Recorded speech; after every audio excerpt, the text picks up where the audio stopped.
হুজাইৰ লংকাত আজি দ্বিতীয়খন উৰণ সেতু মুকলি কৰা হয়।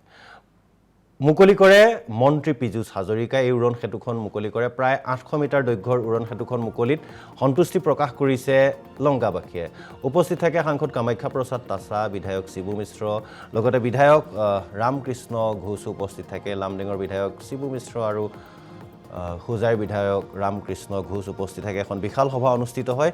দীৰ্ঘদিন ধৰি এই যিখন উৰণ সেতুখনৰ দাবী উত্থাপন কৰিছিল স্থানীয় ৰাইজে, কাৰণ তেওঁলোক যথেষ্ট অসুবিধাৰ সন্মুখীন হৈছিল, যান জঁটৰ সৃষ্টি হৈছিল। গতিকে অৱশেষত সেই যিখন উৰণ সেতু, সেই উৰণ সেতুখন হ'ল আৰু উৰণ সেতুখন হোৱাত এতিয়া আনন্দ প্ৰকাশ কৰিছে। তাত এখন আজি সভাও অনুষ্ঠিত হৈছিল।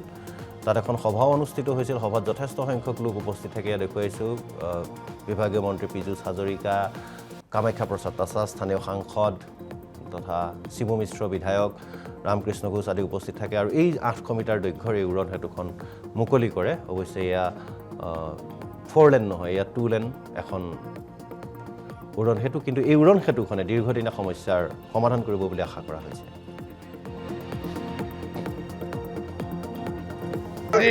লংকাৰ ৰাইজৰ কাৰণে অত্যন্ত ভাল খবৰ।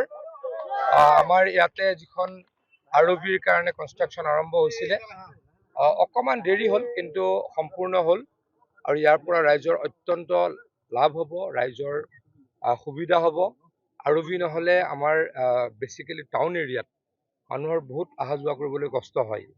যিহেতু আমাৰ এই ট্ৰেইন লাইনটো খুব বেছি বিজি, প্ৰায় 15 মিনিটৰ পাছে খুব বেছি 20 মিনিট 25 মিনিটৰ পাছে এখন ট্ৰেইন অহা যোৱা কৰে। গতিকে 20 মিনিটৰ কাৰণে আমাৰ এই গোটেই লাইনটো ডিব্ৰুগড়ৰ পৰা গুৱাহাটীলৈকে বা একেবাৰে ডিব্ৰুগড়ৰ পৰা আমাৰ সীমা বেংগললৈকে কৈছোঁ মই, কাৰণ এইখিনিতে মোৰ যিহেতু ঘৰ ট্ৰেইন লাইনৰ ওচৰত, মই জানো 15-20 মিনিটৰ পাছে ট্ৰেইন আহে।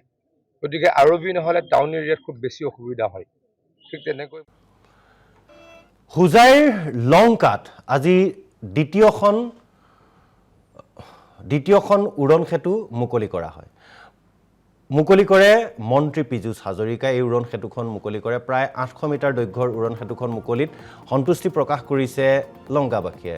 উপস্থিত থাকে সাংসদ কামাখ্যা প্ৰসাদ তাছা, বিধায়ক শিবু মিশ্ৰ, লগতে বিধায়ক ৰামকৃষ্ণ ঘোষ উপস্থিত থাকে। লামডিঙৰ বিধায়ক শিবু মিশ্ৰ আৰু হুজাইৰ বিধায়ক ৰামকৃষ্ণ ঘোষ উপস্থিত থাকে। এখন বিশাল সভা অনুষ্ঠিত হয়।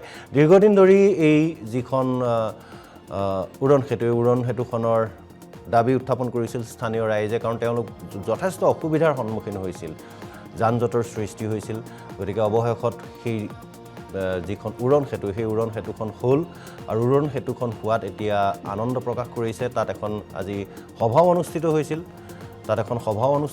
সভাত যথেষ্ট সংখ্যক লোক উপস্থিত থাকে। দেখুৱাইছোঁ বিভাগীয় মন্ত্ৰী পীযুষ হাজৰিকা, কামাখ্যা প্ৰসাদ তাছা, স্থানীয় সাংসদ তথা শিবু মিশ্ৰ বিধায়ক, ৰামকৃষ্ণ ঘোষ আদি উপস্থিত থাকে। আৰু এই 800 মিটাৰ দৈৰ্ঘ্যৰ এই উৰণ সেতুখন মুকলি কৰে। অৱশ্যে এয়া 4 লেন নহয়, এয়া 2 লেন এখন উৰণ সেতু। কিন্তু এই উৰণ সেতুখনে দীৰ্ঘদিনীয়া সমস্যাৰ সমাধান কৰিব বুলি আশা কৰা হৈছে।